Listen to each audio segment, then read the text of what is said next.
안녕하세요. 자, 제 13장에 사회복지 서비스법으로 왔습니다. 사회복지 서비스법은 잘 알다시피 우리가 사회복지사업법을 정의를 할 때 사회복지사업이란 다음 강목의 법률에 따른 땡땡땡땡땡땡 하는 것을 말한다 라고 되어 있는데, 이때 다음 강목에 있는 법률들이 가나다라 마바사 이렇게 이제 목으로 열거되어 있습니다. 우리가 이제 열거주의와 예시주의가 있어요. 근데 열거주의는 딱 그 법률에 거기에 열거되어 있는 것만 해당되는 걸 그 열거주의라고 하고, 그걸 이제 예시주의 조문으로 보게 되면 그건 예시 사항들이기 때문에 그거 말고도 더 있다가 되는 건데, 어떻든 이제 우리 사회복지 사업법의 강목에 있는 법률은 열거주의입니다. 그래서 거기에 해당되는 것들, 그 법률에 해당되는 띵띵띵띵 하는 사업들이 바로 사회복지 사업이 되는 거예요. 그래서 지금 그게 사회복지 사업법에 적용을 받는 법률, 그게 바로 이제 사회복지 서비스법인데, 그 중에서 아동복지법부터 해가지고 쭉 나와 있잖아요. 건강가정기본법까지. 거기까지가 시험에 나온 거예요. 그죠? 시험에 출제된 것만 이제 되어 있는데, 자, 근데 이거 말고는 또 더 사회복지사업법에 적용을 받는 법률들이 있는데, 그것들이 시험에 안 나왔단 말이죠.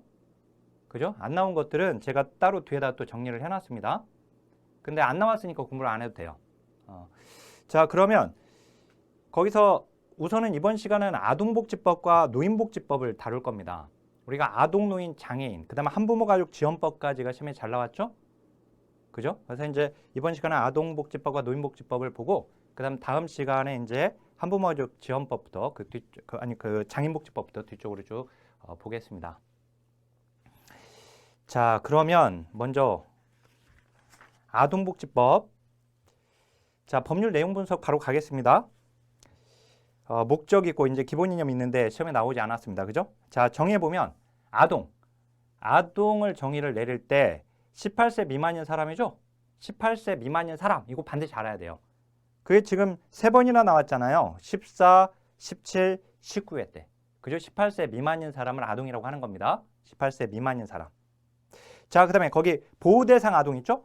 보호자가 없거나, 보호대상 아동은 보호자가 없거나, 그죠? 그 다음에 보호자로부터 이탈된 아동, 또는 보호자가 아동을 학대하는 경우 등 그 보호자가 아동을 양육하기에 적당하지 아니하거나, 그리고 양육할 능력이 없는 경우의 아동.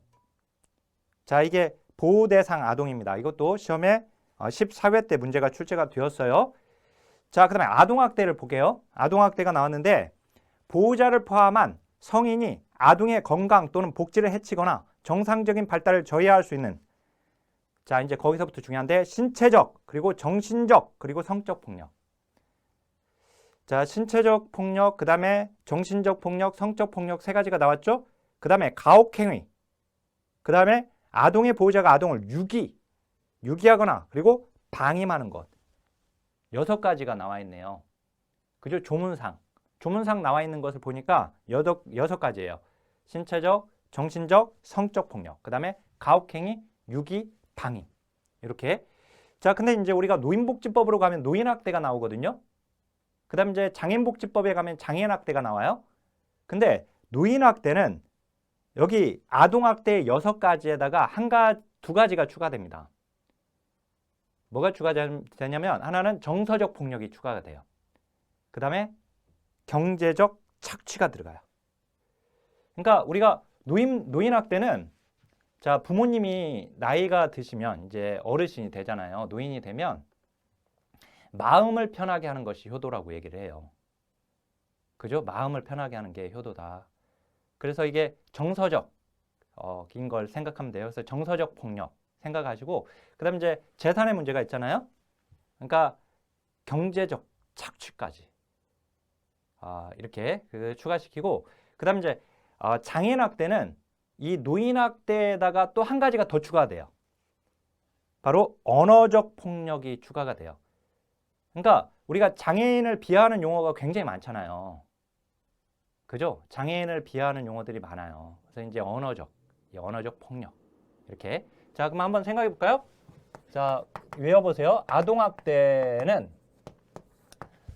자, 신체적 폭력, 그 다음에 자, 정신적 폭력, 그 다음에 성적 폭력, 그 다음에 가혹행위, 그 다음에 유기, 그 다음 방임. 그죠? 이렇게 6가지가 있었는데 여기다 플러스 노인학대는 정서적 폭력이 들어가고 그 다음에 경제적 착취까지 들어가면 이게 노인학대이고, 그죠? 그 다음 노인학대까지 포함해서, 그러니까 총 이렇게는 8가지인데 여기다가 플러스 언어적 폭력까지 들어가게 되면 장애인학대다. 요거 기억해야 합니다. 이것도 시험에 나왔었어요, 이미. 자, 그리고 이제 아동학대 관련 범죄 나와 있는데, 아동학대 관련 범죄란 아처법, 아동학대 범죄 처벌 등에 관한 특례법에 따른 아동학대 범죄를 아동학대 관련 범죄라고 합니다. 그래서 이제 맞는 문장으로 OX 문장 나왔었죠? 자, 그다음에 4조. 국가와 지방자치단체의 책무. 국가와 지방자치단체는 아동의 안전, 건강 및 복지 증진을 위하여 아동과 그 보호자 및 가정을 지원하기 위한 정책을 수립 시행하여야 한다. 정책론 17회 때 나왔습니다. 그 다음에 그 5조는 이거는 이제 시험은 나오지는 않았지만 거기에 5조의 2항에 아동의 보호자는 아동에게 신체적 고통이나 폭언 등의 정신적 고통을 가하여서는 아니 된다라고 하는 조문이 있습니다.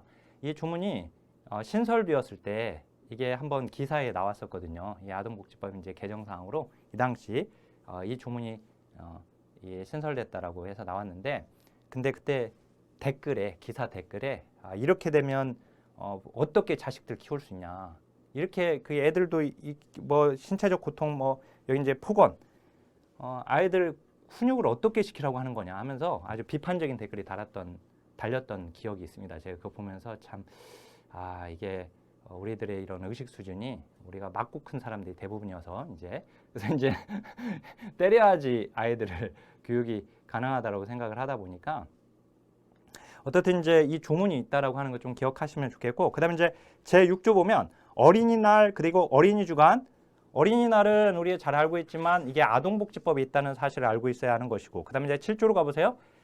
아동정책 기본계획입니다. 항상 기본계획, 종합계획은 5년마다이고, 그다음에 이건 누가 수립하는 거냐면 소관 중앙행정기관. 그러니까 그 법의 소관 부처의 중앙행정기관장이 수립을 합니다. 그래서 그거 보면 보건복지부 장관은 5년마다 자 아동정책 기본계획을 수립하여야 한다. 그죠? 거기서 중요한 건 주어가 중요해요. 이거 여성가족부 장관은 그러면 안 된단 말이에요. 그 다음에 그 5년마다가 일단 중요하고, 또 자, OX 문장 맞는 문장으로 나왔죠? 자, 그 다음 사항을 보니까 기본계획은 아동정책조정위원회의 심의를 거쳐 확정한다라고 되어 있네요. 그죠? 자, 이번 22회 시험에서 7조의 1항이 맞는 문장으로 나와졌고요. 그 다음에 제10조 아동정책조정위원회인데, 자, 정책조정위원회라고 되잖아요. 그래서 아동정책조정위원회, 장애인정책조정위원회, 이렇게 정책조정위원회라고 하면 걔는 국무총리 소속이에요. 그래서 거기 이제 국무총리 소속으로 아동정책조정위원회를 둔다. 그죠? 보건복지부 장관 소속이 아니라. 자, 위원장은 당연히 국무총리가 되는 것이고요. 그 다음에 위원회는 위원장을 포함한 25명 이내의 위원으로 구성한다라고 되어 있고, 자, 거기 OX 문장 국무총리가 된다라고 하는 게 맞는 문장으로 이번에 출제되었습니다. 그죠? 거기 73번 보시면 73번에 3번하고 그 다음에 5번이 맞는 문장으로 같이 나왔죠? 자, 그 다음 10조의 2로 가면 아동권리보장원이 나와요. 아동권리보장원. 자, 보건복지부 장관은 아동정책에 대한 종합적인 수행과 아동복지 관련 사업의 효과적인 추진을 위해 필요한 정책의 수립을 지원하고 사업평가 등의 업무를 수행할 수 있도록 아동권리보장원을 설립한다. 누가? 보건복지부 장관이 설립한다라고 되어 있습니다. 그 다음에 이제 오른쪽으로 와서 3항으로 가보면 보장원은 법인으로 한다라고 되어 있고, 원장은 보건복지부 장관이 임명한다. 그죠? 물론 시험은 나오지는 않았지만 참조하시고, 그 다음에 이제 11조 아동종합실태조사인데, 이게 아동종합실태조사가 옛날에 5년이었어요. 5년마다. 근데 이게 개정이 된 거거든요. 그래서 이제 이게 3년마다 잘 알고 있습니다. 아셨죠? 이게 지금 아동종합실태조사 17회 때 나오고 18회 때 연달아서 나왔잖아요. 그리고 이 실태조사도 소관중앙행정기관장이 해요. 주어가. 알았죠? 그 주어 보건복지부 장관은 3년마다 아동종합실태조사를 한다라고 되어 있습니다. 그죠? 그 다음 이제 12조 아동복지심의위원회. 시도지사, 시장군수구청장은 당 각 호의 사항을 심의하기 위하여 그 소속으로 아동복지심의위원회를 둔다. 자, 그래서 심의하는 내용 중에 시행계획 수립 및 시행에 관한 사항, 보호조치에 관한 사항, 그 다음에 퇴소조치에 관한 사항, 뭐 이런 것들을 심의한다라고 되어 있습니다. 이게 18회 때 나왔고, 그 다음에 이제 12조로 계속 가서 거기에 그 중요한 게 그 5번이 이제 나온 거네요. 5번에 아동복지심의위원회에서 심의하는 내용 중에서 친권행사의 제한이나 친권상실 선고 청구에 관한 사항을 심의하네요. 거기서. 그죠? 친권행사를 제한하거나 친권상실 선고를 청구하는 것과 관련된 사항을 아동복지심의위원회에서 심의한다라고 하는 사실 굉장히 중요하겠고, 그 다음에 이제 14조 봐보세요. 아동위원회인데 이번에 또 나왔잖아요. 그거 보면 9회 때 나오고 16회 때 나오고 20회 때 나오고 22회 때 나오고 결국 나온 조문이 또 나온다. 그죠? 나온 조문이 또 나오는 거예요. 이렇게. 그래서 거기 시군구에 아동위원회를 둔다라고 되어 있고, 그리고 자, 사항에 아동위원은 명예직으로 하되 아동위원회에 대하여 수당을 지급할 수 있다고 되어 있습니다. 근데 거기 시군구에 두는 아동위원은 명예직으로 거기까지 맞았는데 수당을 지급할 수 없다. 틀렸죠. 자, 근데 두 번째 오X 문장 아동위원은 명예직으로 하되 아동위원회에 대하여는 수당을 지급할 수 있다. 맞죠? 자, 그 다음에 15조 보호조치입니다. 시도지사 시장군수구청장은 당 각 호에 해당하는 보호조치를 하여야 한다. 그러니까 보호대상 아동을 발견하거나 보호자의 의뢰를 받은 때, 그래서 거기 보호조치를 해야 하는 내용 중에 여러 가지가 1번부터 6번까지가 쭉 나와 있네요. 그죠? 그래서 거기 상담지도 수행하는 거, 그 다음에 보호 양육할 수 있도록 조치하는 거, 그 다음에 보호 대상을 적합한 유형의 가정에 위탁하여 보호 양육할 수 있도록 조치를 취하는 거, 보호 대상 아동을 그 보호 조치에 적합한 아동복지시설에 입소시키는 거, 그 다음에 약물, 알코올 중독, 정서 행동 발달 장애, 성폭력, 아동 학대 피해 등으로 특수한 치료나 요양 등의 보호를 필요하는 아동을 전문 치료기관 또는 요양소에 입원 또는 입소시키는 것, 입양과 관련하여 필요한 조치를 하는 것, 이걸 지금 보호 조치를 시도지사와 시장 군수구청장이 하여야 한다라고 되어 있습니다. 자, 그게 이제 시험에 나왔고요. 그 다음에 15조의 3으로 와보면 보호 대상 아동의 양육 상황 점검입니다. 시도지사, 시장군수구청장은 보호 조치 중인 보호 대상 아동의 양육 상황을 매년 점검하여야 한다라고 되어 있죠. 근데 이건 이미 20회 때 나왔던 조문이에요.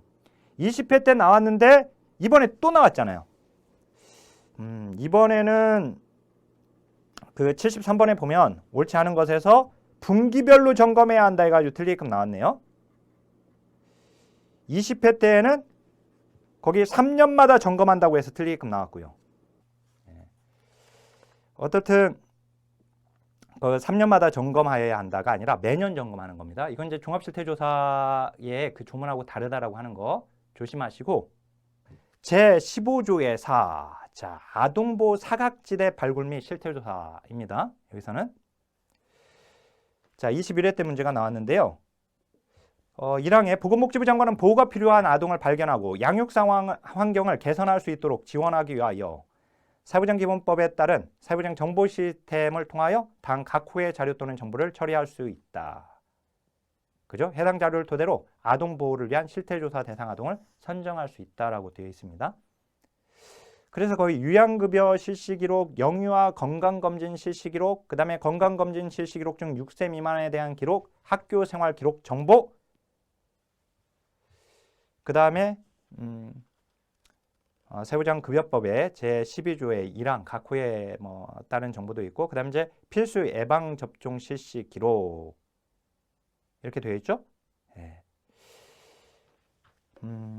자, 이게 지금 21회 때 출제가 되었고요. 근데 거기 보니까 사회보장급여법 제12조 아까 거기 4번에 보면 12조 제2랑 각호라고 했잖아요. 그래서 제가 거기 오이코 수업에다가 사회보장급여법 제12조 2랑 각호를 거기다 넣어놨어요. 그죠? 이거 지금 21회 때 나왔던 문제 풀면서 해당 조문 확인하고 싶으면 이 페이지 보시면서 확인하시길 바라겠습니다. 예. 그 다음 이제 16조로 와보세요. 보호대상 아동의 퇴소 조치 등. 자, 보호대상 아동의 연령이 18세에 달하였거나 보호 목적이 달성되었다고 인정되면 그 보호 중인 아동의 보호 조치를 종료하거나 해당 시설에서 퇴소시켜야 한다고 되어 있습니다. 자, 그다음에 17조 금지행위인데, 자, 이 금지행위가 아동 대상 금지행위, 그다음 이제 노인 대상 금지행위, 그리고 장애인 대상 금지행위 이렇게 있어요. 아동복지법, 노인복지법, 장애인복지법에 다 이제 금지행위가 들어가 있거든요. 자, 이거는 같이 비교하면서 보면 좀 암기하기가 좀 용이해요. 뭐냐면 일단은 이 금지행위에서 제일 나쁜 놈이 누군지를 봐야 돼요. 제일 나쁜 거. 자, 아동복지법에서의 금지행위에서는 제일 나쁜 것이 아동을 매매하는 행위예요. 그죠? 아동을 막 매매하면 말이 안 되죠, 이게. 그죠? 그러니까 이제 아동을 매매하는 행위가 가장 형벌이 가장 엄중하겠죠. 그죠? 그래서 거기 보면 10년 이하의 징역으로만 되어 있습니다. 그러니까 벌금형 없이 징역형으로만 되어 있는 거예요. 그죠? 아동을 매매하는 행위.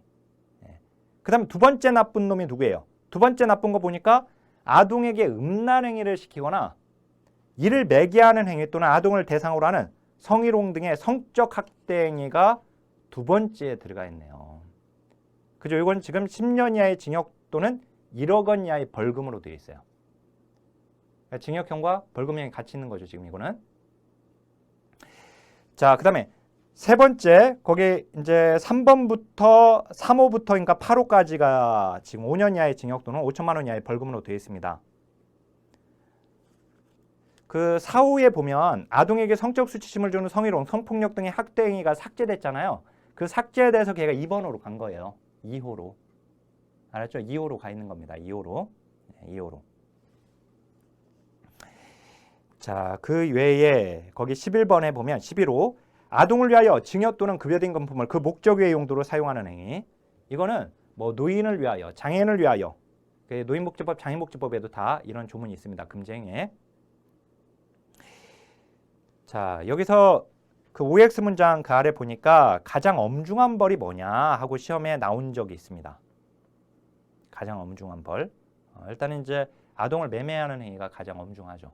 그 다음에 보기 지문에 만약에 아동을 매매하는 행위가 없다면 두 번째인 음란 행위를 시키거나 아동을 대상으로 해서 성희롱 등 성적 학대 행위를 한 게 이제 두 번째에 들어가는 거예요. 그게 엄중한 벌이 되는 거죠. 그래서 적어도 첫 번째와 두 번째는 기억하셔야 돼요. 아셨죠? 엄중한 벌로 이렇게 물어보게 되니까. 그 다음에 거기 OX 누구든지 아동을 위하여 증여. 그거 지금 맞는 문장으로 나왔고. 그 다음에 누구든지 아동의 정신건강 발달에 해를 끼친 정서적 학대 행위를 하여서는 아니 된다. 그죠? 예, 정서적 학대해서는 아니 된다. 그 5번에 나와 있잖아요. 5번에. 그죠? 5호에. 자, 그러면 우리가 노인 거를 한번 봐보죠. 이제 아동 노인이니까 노인으로 가서 노인 대상 금지행위가 있는데요. 자, 노인 대상 금지행위. 제일 나쁜 게 누구예요? 노인의 신체에 폭행을 가하거나 상해를 입히는 행위. 근데 여기서 노인의 신체에 폭행을 가하는 것과 그 다음에 상해를 입히는 행위 둘 중에서 어떤 게 더 형벌이 더 높냐면, 더 엄중하냐면 상해를 입힌 행위가 더 엄중해요. 그래서 상해를 입힌 자는 7년 이하의 징역 또는 7천만 원 이하의 벌금입니다. 폭행한 자는 5년 이하의 징역 또는 5천만 원 이하의 벌금이에요. 그죠? 근데 두 번째가 뭐예요? 성폭력, 성희롱이 들어가 있죠. 그죠? 성폭력, 성희롱이 들어가 있는데 아까 이제 아동도 두 번째이긴 했어요. 근데 아동 매매하는 행위가 제일 높았죠. 매매하는 거 빼고 나면 이제 높은 게 바로 이제 이 성폭력과 관련된 내용이었는데, 근데 노인은 신체 폭행을 가하거나 상해를 입히는 행위에서 상해를 입히는 행위가 가장 엄중하고 두 번째에 신체 폭행을 가하는 거, 그 다음에 거기 성폭력, 성희롱이 들어가 있습니다. 거기 지금 2호부터 4호까지가 5년 이하의 징역, 5천만 원 이하의 벌금이라고 되어 있잖아요. 그죠? 근데요, 아까 우리가 아동은 성적 학대 행위와 관련된 것이 10년 이하 징역 또는 1억 원 이하의 벌금이었어요. 근데 노인은 반으로 줄었죠. 5년 그리고 5천만 원으로. 그죠? 노인 성폭력은. 그죠? 예, 그게 지금 이제 다른 점이고, 그 다음에 이제 장애인 쪽으로 가볼까요? 장애인 금지 행위를 보면 장애인에서 제일 나쁜 놈은 누구예요? 보니까 성희롱, 성폭력 행위가 제일 나빠요. 그죠? 아동하고 동일하게 형벌이 동일합니다. 10년 이하의 징역 또는 1억 원 이하의 벌금이라고 되어 있어요. 그죠? 노인은 아까 2번에, 지금 장애인에서는 2번을 보니까 폭행을 가하거나 상해를 입히는 행위가 두 번째로 빠졌죠. 그래서 그러니까 상해를 입히는 행위가 똑같이 노인과 동일하게 7천만 원, 7년 이하의 징역 또는 7천만 원 이하의 벌금이고, 폭행을 가하는 자는 5년 이하의 징역, 5천만 원 이하의 벌금이에요.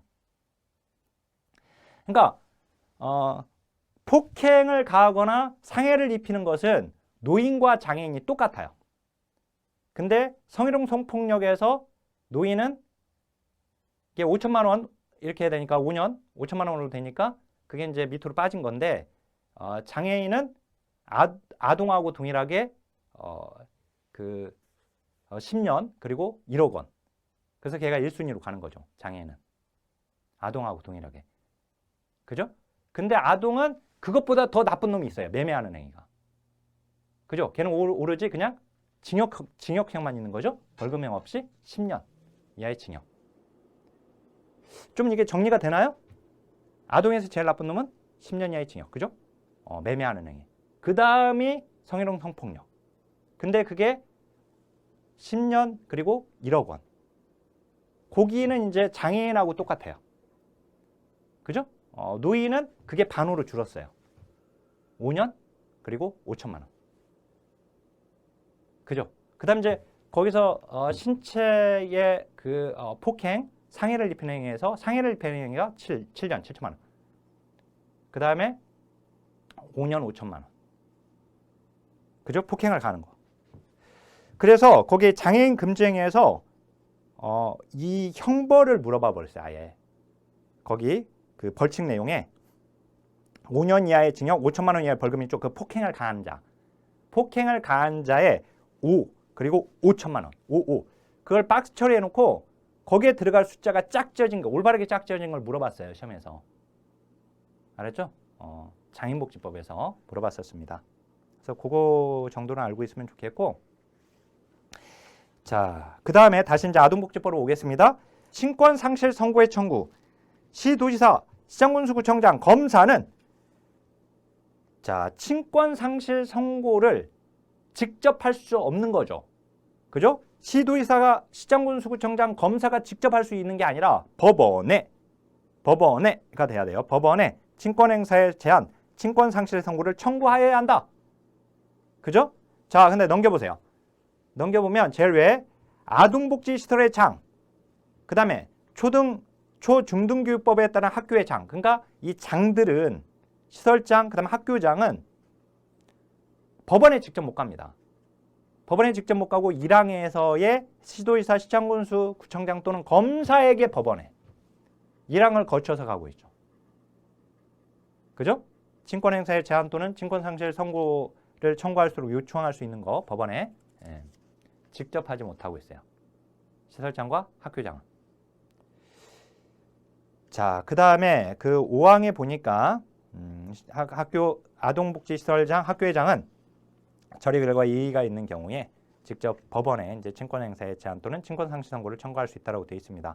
자, 그다음에 후견인 선임 청구는 아까 친권상실 선고 청구는 장들은 직접 법원에 못 갔지만 이번에는 아동 후견인의 선임 청구는 시도지사, 시장군수구청장 여기서는 검사가 빠지고 시설장과 학교장도 법원에 후견인 선임을 청구하여야 한다. 그죠? 그 다음에 3항에 후견인의 선임 그리고 후견인의 변경 청구를 할 때 해당 아동의 의견을 존중하여야 한다.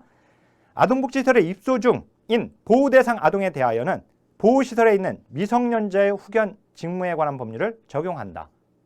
이거 다 9회 때 나왔던 조문들입니다.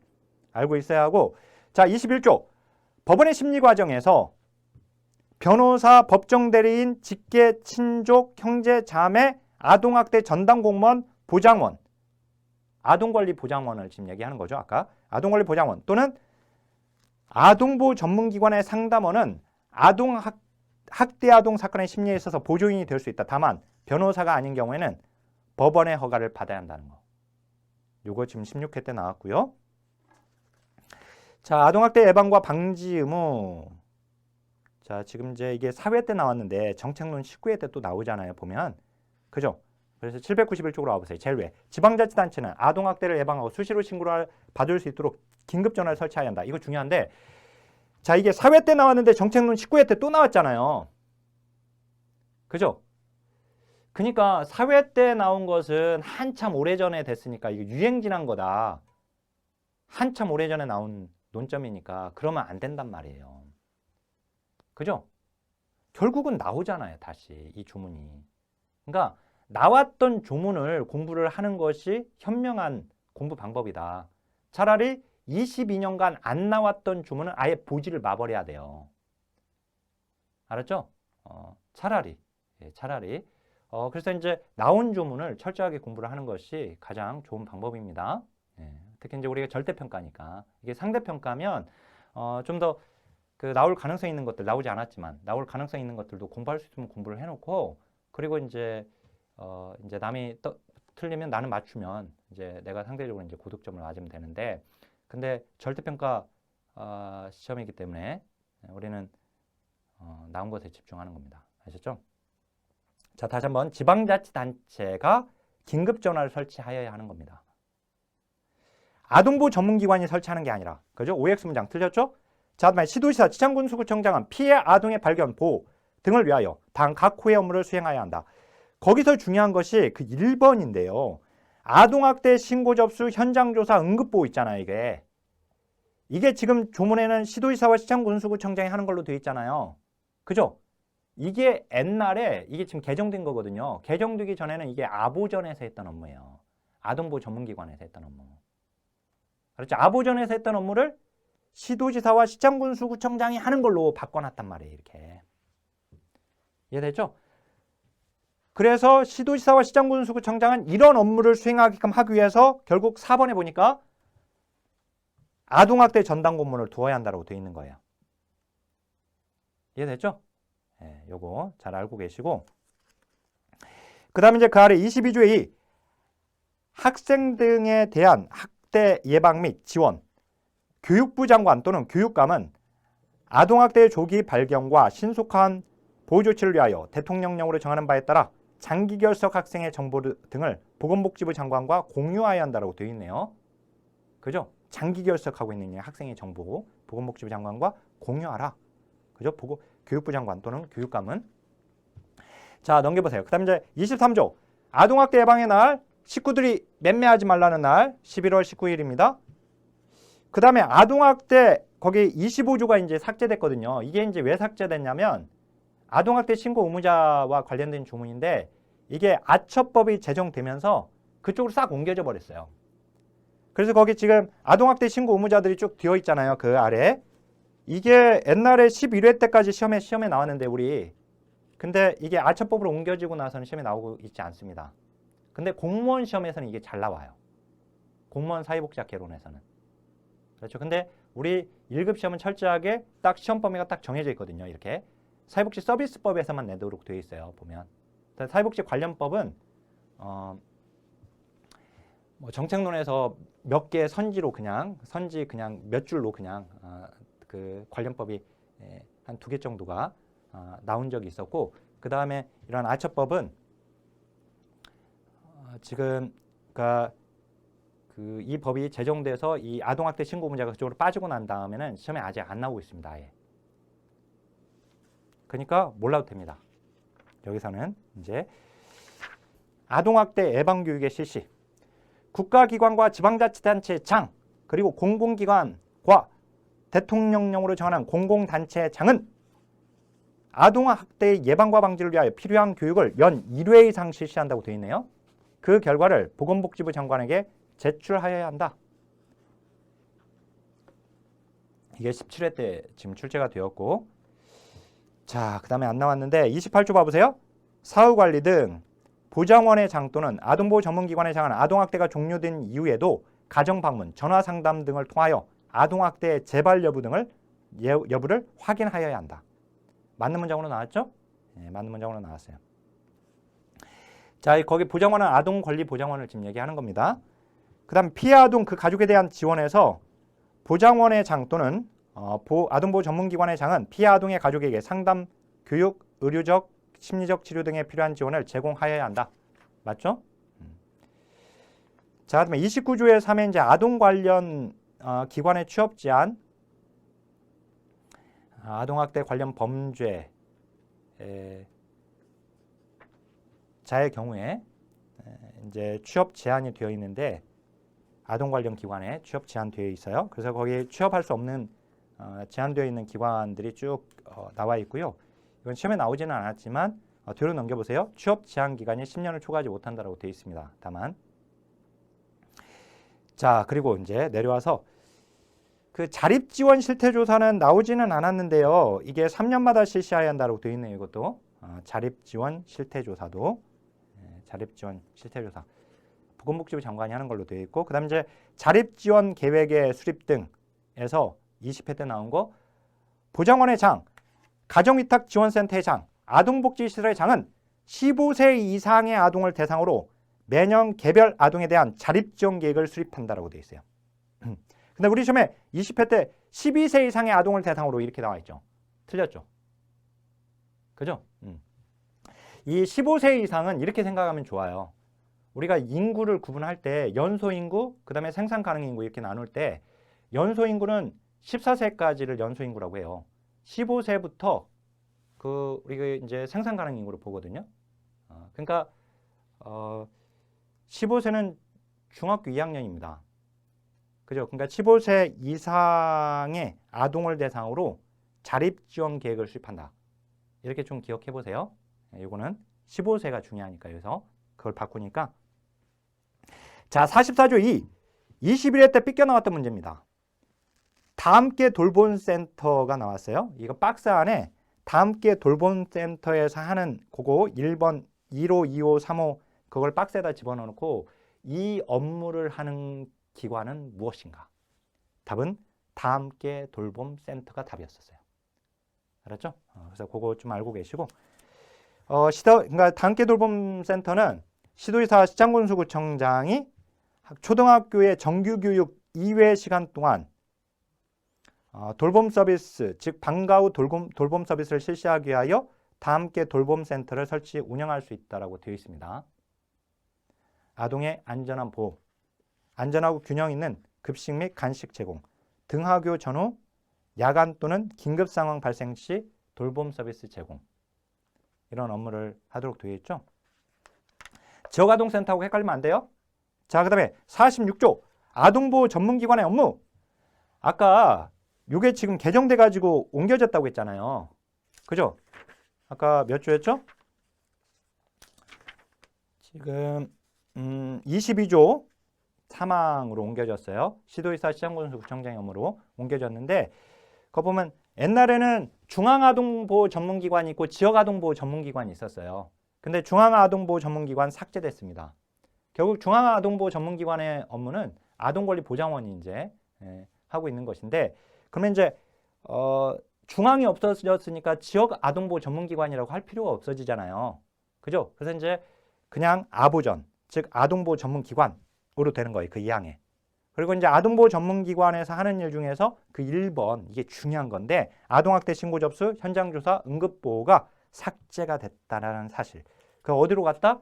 시도지사 시장군수구청장의 업무로 옮겨졌고, 그죠? 그게 중요합니다. 자, 나머지는 지금 또 안 나왔고요. 자, 50조로 가보세요. 아동복지시설의 설치. 국가 또는 지방자치단체는 아동복지시설을 설치할 수 있다.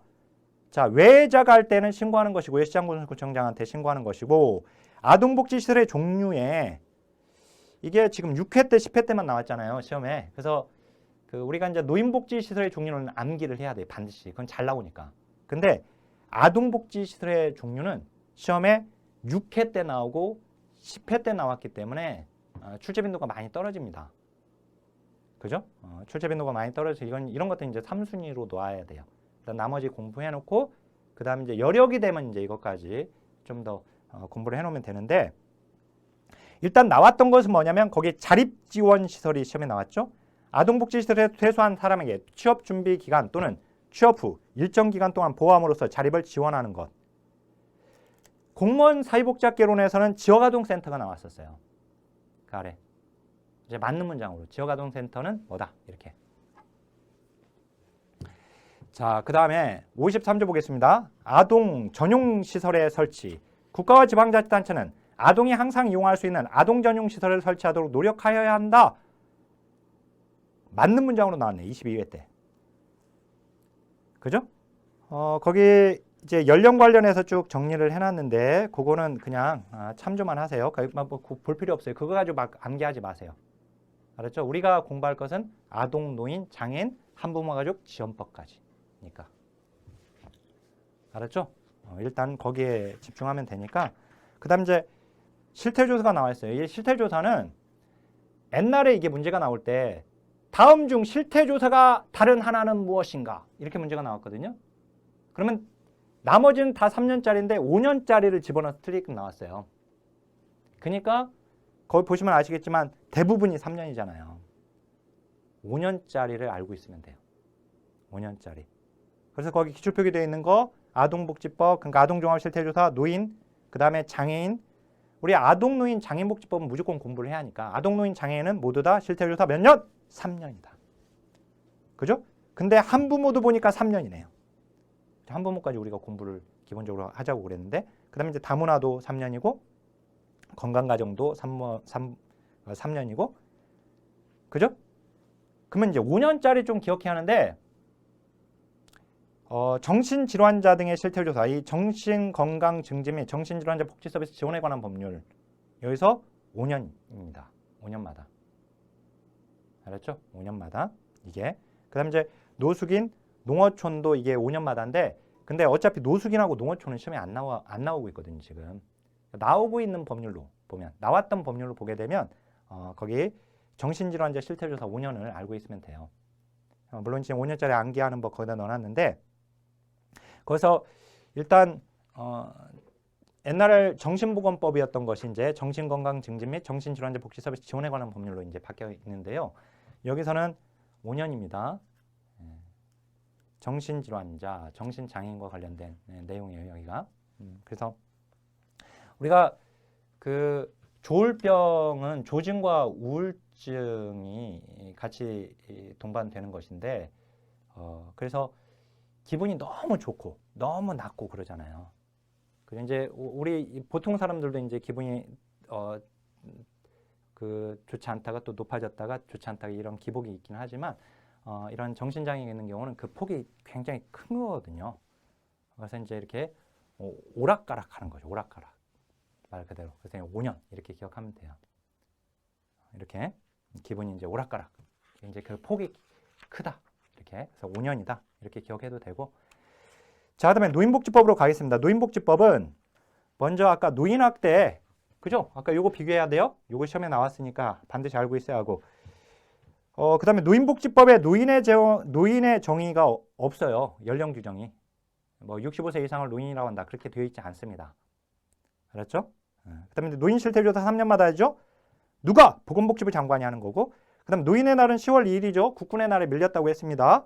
그다음 어버이날이 5월 8일인 건 우리가 너무 잘 알고 있지만 이게 노인복지법에 있다는 사실을 알아야 하는 거예요. 근거 법령이 바로 노인복지법에 있다. 그다음에 6월 15일 노인학대 예방의 날은 제가 이거 나올 가능성이 너무 높다고 그랬죠. 그죠? 그리고 이건 나오면 제가 나온다고 했는데 나왔다고 반드시 적어주시라고 했습니다. 예. 자, 그다음에 이제 그 노인복지 상담원 8회 때 그게 나왔고, 그다음에 거기 23조의 인데요. 요거 이제 이게 개정됐어요. 그래서 2023년 10월 30일 이제 타법 개정이라고 되어 있죠. 무슨 말이면 거기 주의해 봐 보세요. 노인 일자리 및 사회활동 지원에 관한 법률이 제정이 됐어요. 이 법이 제정되면서 노인 일자리 전담기관이 얘들이 모두 다 노인복지법에 삭제되고 그쪽으로 옮겨져 버렸어요. 알았죠? 이게 완전히 없어져 버린 게 아니라 이게 옮겨진 거예요. 이 조문이. 알았죠? 그래서 그러니까 노인인력개발기관이나 노인일자리지원기관이나 노인취업알선기관은 노인일자리 사회활동 지원에 관한 법률로 옮겨졌다. 노인복지법에 없다. 그죠? 근데 이게 이제 우리가 잘 알아야 하는 이유는 거기 노인 일자리 지원 기관이 바로 노인복지 시설의 종류 중에 들어가거든요, 얘가. 그래서 노인복지법에서는 없고 이제 다른 법으로 옮겨졌지만 근데 노인복지 시설의 종류에는 들어가 있다. 누가? 노인 일자리 지원 기관이. 노인복지 시설의 종류 31조 봐 보세요. 31조 표에 이용시설 마지막 제일 아래 보니까 노인 일자리 지원 기관이 들어가 있단 말이에요, 거기에. 알았죠? 여전히. 예. 근데 노인복지법에 규정된 것은 아니고 이제 자, 그다음에 26조 경로우대입니다. 국가 또는 지방자치단체는 65세 이상의 자에 대하여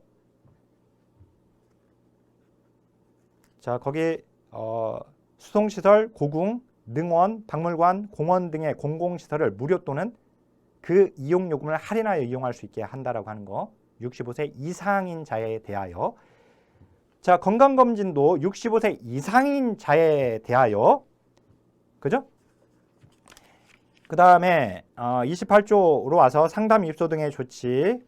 65세 미만인 자에 대해서도 상담 입소 조치가 가능하다라고 하는 게 나와 있습니다. 그 다음에 31조는 이건 외워야 돼요. 제가 이거 여보 일찍 쉬게 재워줘 이렇게 외우라고 했죠. 여보 일찍 쉬게 재워줘. 그리고 거기 세부 내용까지 알아야 돼요. 그 노인 주거복지시설에는 양로시설, 노인 공동생활가정, 노인복지주택. 그 다음에 노인 의료복지시설은 요양이 반드시 들어가야 돼. 요양. 만약에 혹시라도 이게 기억이 안 난다.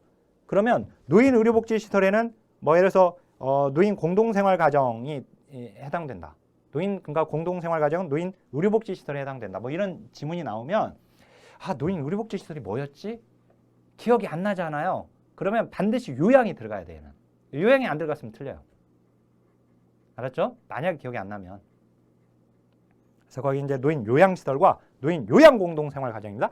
노인 전문병원은 삭제됐어요. 자, 그 다음에 노인 여가복지시설은 얘기했었고요. 그죠? 세부 내용까지 다 알고 있어야 하고 거기는. 그 다음에 넘겨보세요. 자, 32조 노인 주거복지시설에서 양로시설, 노인 공동생활가정, 그 다음에 노인복지주택이 있는데 양로시설 보니까 노인을 입소시켜 급식과 그 밖에 일상생활에 필요한 편의를 제공할 목적으로 하는 시설. 그 다음에 노인들에게 자 거기 노인 공동생활가정 노인들에게 가정과 같은 주거 여건과 급식 그 밖에 일상생활에 필요한 편의를 제공함을 목적으로 하는 시설. 노인 공동생활가정인데 거기 보니까 노인 요양 공동생활가정은 노인 주거복지시설이다. 자, 그 다음에 거기 33조의 2 노인복지주택의 입소 자격에서 일단 60세 이상의 노인이어야지 입소가 가능합니다.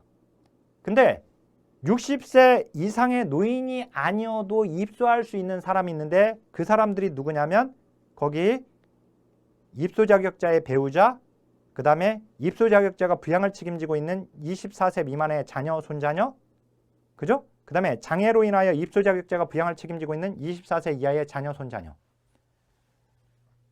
이것도 지금 개정됐거든요. 추가됐어요. 거기 지금 추가된 내용이 이게. 거기 그러니까 노인복지주택은 본래 60세 이상, 65세가 아니라 중요한 이거 조심해야 돼요. 60세 이상의 노인이 입소할 수가 있는데 입소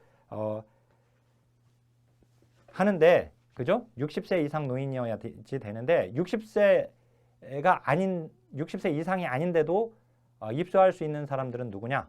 한마디로 딸린 식구들.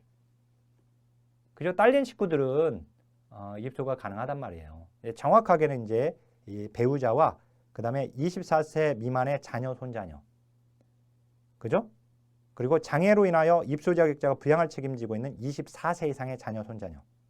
그러니까 이제 24세 미만의 자녀, 손자녀인데 24세 이상이어도 또 입소가 가능한 것은 이제 장애로 인해서 책임을 지고 있는 경우가 되는 겁니다. 그죠? 자, 그 다음에 34조 노인 의료복지시설, 노인 요양시설, 그 다음에 노인 요양 공동생활가정. 자, 노인 여가복지시설 세 가지 나와 있고요. 그 다음에 재가노인복지시설은 우리가 노인 장기요양보험법의 재가급여와 지금 일치하고 있는 걸 볼 수가 있고, 그 다음 이제 요양보호사 39조에 의해 보니까 요양보호사 직무 자격증 교부가 노인 장기요양보험법에 있지 않고 노인복지법에 있네요. 그래요. 그래서 이제 요양보호사는 거기 이제 노인복지시설의 설치 운영자는 요양보호사를 둬야 하고요.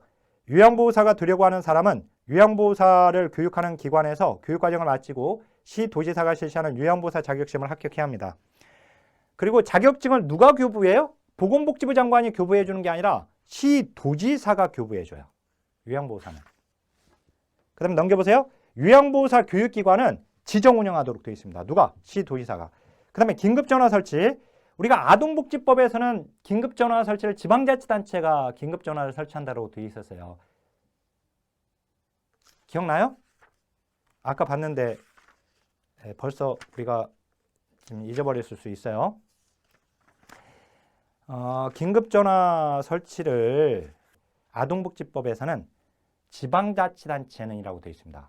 국가 또는 지방자치단체가 아니라. 그죠? 그런데 노인복지법에서는 국가 및 지방자치단체는 긴급전화를 설치하여야 한다라고 되어 있어요. 그죠? 이 차이점 좀 기억하시고, 그 다음에 나왔던 주문이잖아요 지금. 자, 그 다음에 그 노인보호 전문기관의 설치. 뭐 우리가 이제 꼭 그런 건 아닌데 우리가 암기를 위해서 노인은 국가 차원에서 국가도 긴급전화를 설치를 한다고 되어 있어요. 근데 아동은 국가는 안 들어가 있네. 그죠? 지방자치단체는 되어 있지만 긴급전화 설치가. 그죠? 자, 그 다음에 노인보호 전문기관의 설치. 우리가 아동복지법에서는 중앙아동보호 전문기관과 지역아동보호 전문기관의 이제 구분이 없어졌죠. 이제 중앙아동보호 전문기관이 없어졌으니까 그 자리에 이제 아동권리보장원에서 이제 하고 있으니까. 근데 이제 그래서 그냥 아동보호 전문기관으로 되어 있는데 노인은 노인보호 전문기관과 지역 노인보호 전문기관으로 나뉘어져 있습니다. 여전히. 그래서 이제 거기 중앙 노인보호 전문기관에서 노인 인권보호 관련 정책 제안을 하도록 되어 있어요. 그 다음 이제 지역 노인보호 전문기관은 시도에 둔다라고 되어 있습니다. 시군구에 둔다! 틀렸네요. 이번에 나왔어요. 그게. 자, 그 다음에 39조의 6. 노인학대 신고 의무화 절차. 누구든지 신고할 수 있다. 우리가 아동복지법에서는 이게 아처법이 제정되면서 그쪽으로 옮겨져 버렸기 때문에 이제 더 이상 시험에 나오고 있지 않은데, 노인복지법에는 신고 의무자가 여기 들어가 있어요. 누구든지는 할 수 있다. 그죠? 누구든지는 할 수 있어요. 그래서 거기 노인학대를 알게 된 때는 신고 의무자만 신고할 수 있다면 틀리죠. 누구든지 신고할 수 있다. 근데 신고 의무자가 따로 정해져 있는 거예요.